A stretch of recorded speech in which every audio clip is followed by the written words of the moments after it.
Hi everyone, quick video today, so let's look at the calendars and the charts, as well as my results for the day and my thoughts going into tomorrow's session. If you like trading stocks and options and making money, definitely like and subscribe. I make videos like this every single day that the markets are open, as well as Sundays, so make sure you hit the bell so you don't miss out on any future episodes. Welcome to the Portfolio Bulletin. Let's get started. So there was nothing on the calendar for today, but for tomorrow you do have global services PMI, non-manufacturing PMI, and non-manufacturing prices, as well as the JOLTS report. Quite a lot of data for tomorrow, and that's going to push around markets. Job openings have been cooling, and economic factors have been weak. We'll see if that trend continues, and that could pull markets down a little bit. We'll see. Then moving over to Max Payne, still sitting at 451. You can see total options almost up to 1 million. Call wall still at 459 and 461. Put wall here at 450, so that's the range we're working with now. I do think we'll probably stay in that range, which still gives us quite a bit of room to the downside, about 1.5% for the week. Moving over to the charts, looking at the S&Ps on the hourly and the daily, you can see we had a big push down in the pre-market, recovered some of it in the mid-session.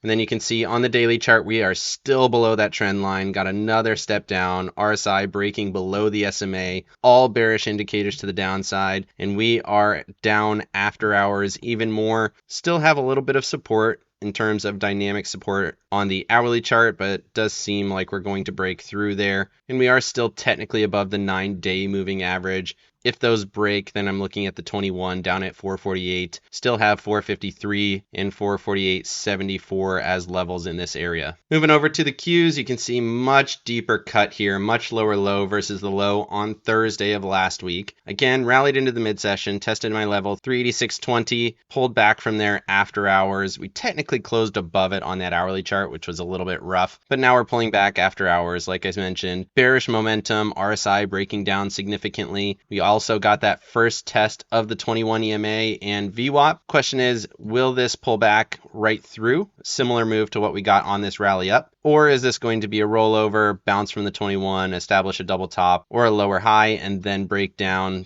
Still remains to be seen. With the amount of bounce that we got off of that 21 EMA, we might see a little bit of a feeble bounce and then a bigger pullback. And then you're looking at a gap fill down to 378.77. Moving over to the Russell and the Dow. Russell got overbought conditions, bullish momentum, big candle on the day, 1%. Took out my next level, 158.63. Next one above that, 185.63. And then 189 is to the upside. This is going to be more affected by that data tomorrow. If the JOLTS report is weak or the economic data is weak, we might see more weakness in the Russell. But I'm still bullish. Everything looks very clean here. And then the Dow, inside candle, but not as weak as the others, still bullish momentum. It's just super overbought. We got all the way up to an 80 RSI, not super common on the Dow. It just seems like it needs a little bit of pullback. In terms of levels, 365.11 to the upside and 362.18 to the downside. If that breaks, 359.27. Moving over to Apple and Tesla, you can see Apple threw a wick to that 21 EMA, bearish momentum, bearish RSI, very similar to the NASDAQ. Seems like Apple is driving price here a little bit. Again, waiting to see if this breaks below or how it's going to respond to this wick low. All of the indicators say it is going to move lower. The question is, what structure is that going to take? And then looking at Tesla, inside candle, doji, still no information. Momentum continues to step down as well as RSI. At this point, looks like a consolidation and a breakdown after that wick high to that upper trend line. In terms of levels, 214 would be the next downside if 232 breaks. Moving over to staples and discretionaries, staples continue to grind higher, got another higher close after a wick high, bullish momentum, bullish RSI. Staples still doing quite well. Discretionaries, inside candle, can't seem to get above 170.68. Momentum continuing to roll down after that one step up on the Friday session. RSI rolling over, big volume on that candle too, which is interesting. Got a down candle on big volume. This grinding pattern still looks like it could rocket higher, similar to what we saw on the Dow, but the candle pattern is not really supporting that right now.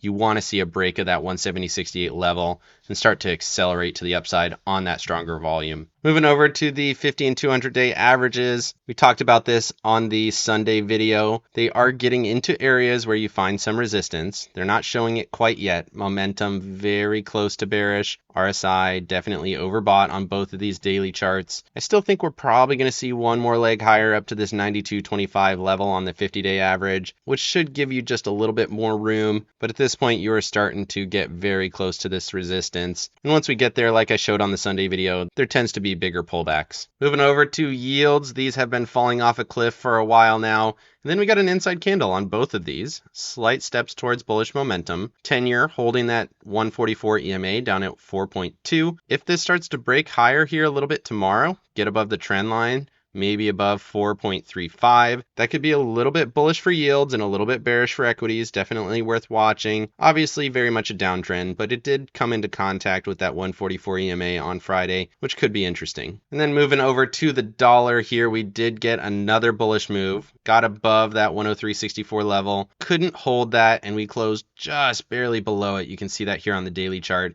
That is still a high close here relative to the close on Thursday and Friday. So again, showing signs of reversal, still a downtrend, but we're well off of this low that we had down around 2.4, 2.5 in this area. Momentum curling up, RSI looks strong.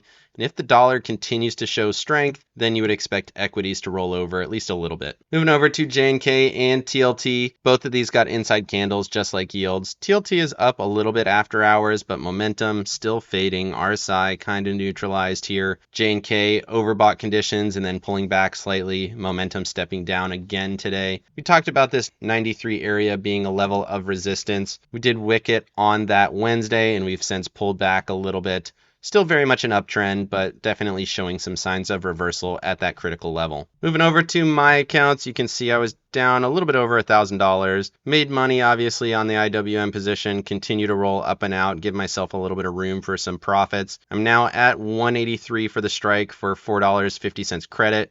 So my max profit there would be 187.50, so that gives me a little bit of room over the next week or so on that position. And then with the Qs, I do have 200 shares left. Obviously took a big hit on that as stocks moved lower, but I was able to protect myself quite a lot with all of those calls. I ended up maintaining a pretty large position on calls, 386 here for $5.80 credit out to December 22nd. And then 2 days from now, 386 for almost $2 credit. And then I did throw some puts back into the market down at 384 for $1 each. So looking to buy the stock around 383. And then this is a put position that expired worthless. So overall, pulled back on my bullish positions, still maintaining quite a bit of bearish calls. You can see here my deltas are at 62. So I'm still slightly bullish, but not as bullish as I have been over the last couple of weeks. Let me know down in the comments section what you thought of the market moves here today. Is the NASDAQ starting to roll over for a bigger pullback? And is that an early indicator that most of the markets are going to need to roll over just to cool off from this massive rally that we had in November? Definitely like and subscribe if you got any value out of this video, and make sure you hit the bell so you don't miss out on any future episodes. Of course, none of this is financial advice. This is all for entertainment purposes. Good luck in your trading and have a great day.